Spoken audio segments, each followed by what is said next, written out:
Welcome back. I would like to do another Geek Thru, aka a walkthrough of the various redstone and command blocks that we use to do day number 2 of Vacation Bible School 2020. That was held at Bethel Church. Their theme was the deep. Messed up. You said 2020.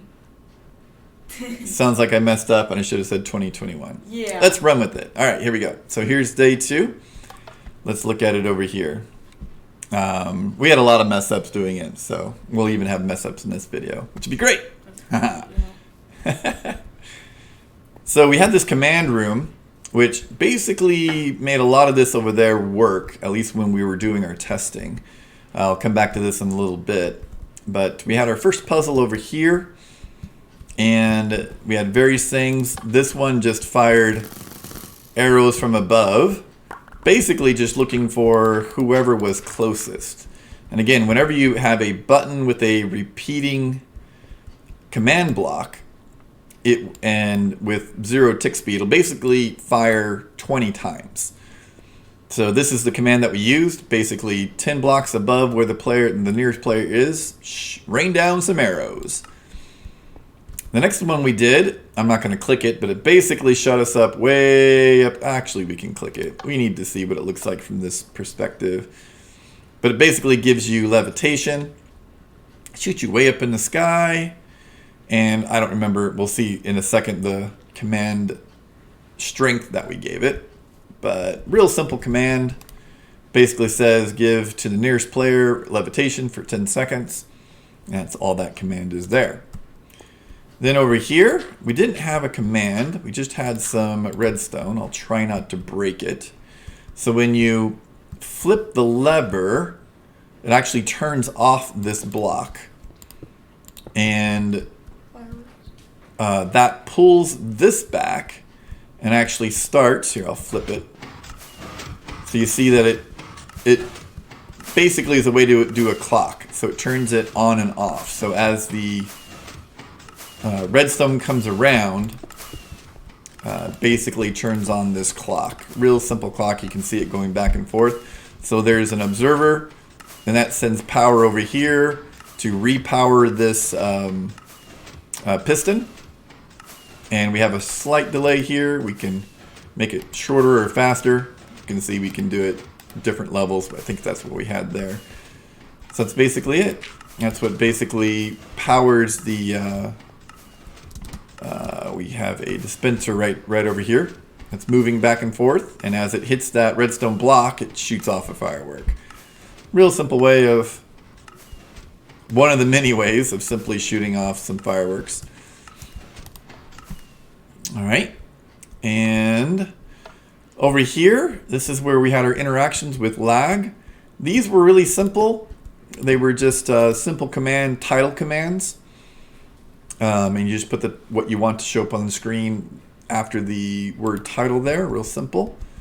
And this one though, we had it turn red, and you can do that by these special color codes. You can just search the internet for Minecraft color codes and easily see what these are. But if you paste them in, then it can turn the text different colors. Makes it really easy. And that's what all of these are. They were just simple command blocks, just to make the interactions super easy. Then over here, this command, 2 different commands here. I believe to build it, it was so big, the arc, that in order to build it, we had to do it in 2 sections. So this does, I believe, the bottom layer, and then this does the top layer. You can only clone like 32,000 blocks at a time. So we actually had to do it in 2 layers because it was over 32,000 blocks. Quite a big build to clone. So 64,000 blocks? I don't know. I guess whatever this number is, 28,166 plus 25,600, whatever that number comes out to. And then this part over here was a lot of fun. We actually had this clock, if you remember, and some music to go along with it. So it did several things.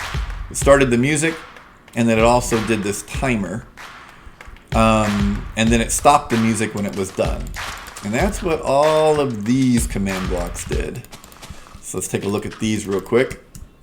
And most of these command blocks were the same.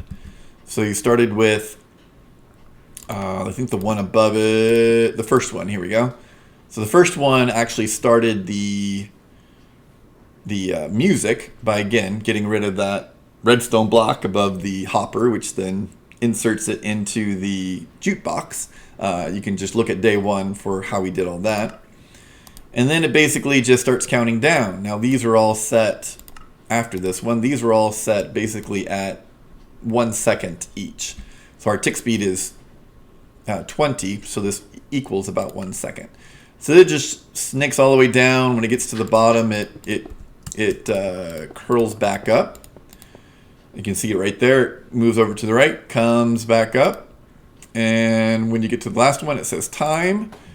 And then it re-clones the jukebox and gets it ready for the next time that we wanted to start the music. That's basically what that does. So that's how we did the timer. There's lots of ways to do that. This was a real simple way to do it. So then when we build it, it just, again, clones it. And I'll show you how we did that. All we did, let's see here, go to boat below ground. So let me go down here. So underneath the ground is where this boat was. So we first built it above ground. Then we hollowed out this area down here. Then we cloned it down here. And anytime we wanted to make modifications, we always had to come down here. Make the button, clear it up there, make the modifications down there, and then get it ready to be cloned up there. So that was the process, basically pulling it from down here. Let's see here. Then, let me go back in. Here is where we, again, this was just a music starter, and we had some 30-second music. It did the same thing where it cloned in the 3 items and then cleared the redstone block above it, started the music. And all of these are just simple summoning commands. And they would summon relative out into the pins over here, whatever we wanted to summon. We put different timings on them. Like, for example, this would give us, I believe, 2 or 3 horses. Because maybe 4. 1, 2, 3. 3 of them, yeah. Because doesn't quite have enough time. I believe if I bring this down to 9, then we'll probably get 4 of them. Oh, maybe not. However that works. But based on the timing of that button, depends on how many you get. And they're all basically the same. Spawning in sheep. This one had just a tick speed of 1, so you probably get around 10 sheep. I'm not going to count them. If you want to, it looks like there's more than 10 there. So that's basically how we did all that. So we had a bunch of different ones of those scattered around. Made it real simple. And then this part over here, this command block, this would copy from where we had the T-Rex. And I don't remember where we had it. We had the T-Rex probably down below again somewhere. And it just simply copied it in. Real simple that way. All right, so down below, let's go down to here. We have Ham's room. And this is where we did the whole bit where we made it starting to rain, and we wanted to make it look like the whole earth was flooding. And the way we accomplished that is we actually have a third copy of the Ark out in the middle of the ocean. And all that happens is in here, let's see here, in here is where these commands happen.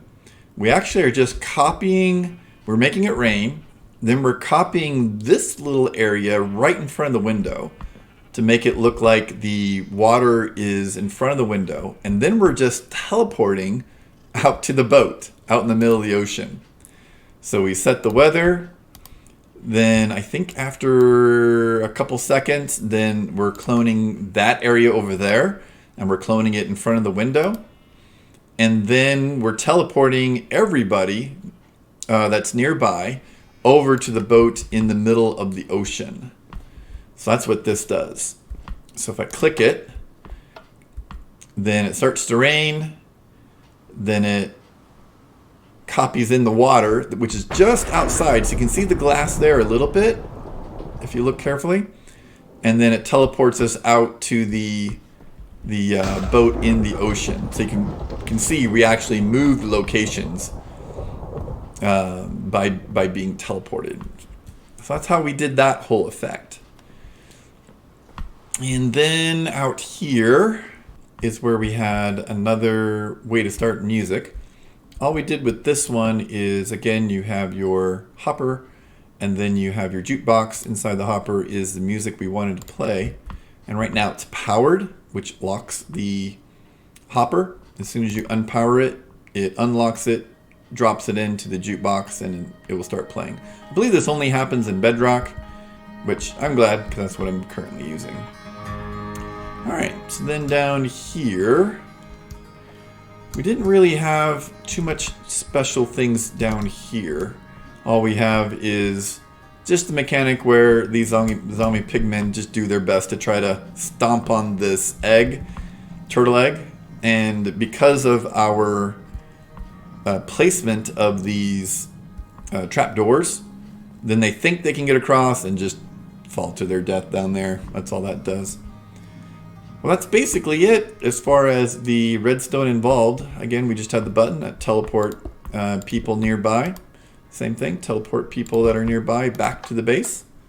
And then that allowed us to go on to finish up per corner and recap back over there. So thank you again for watching. I hope you enjoyed the walkthrough. Catch you next time. Bye.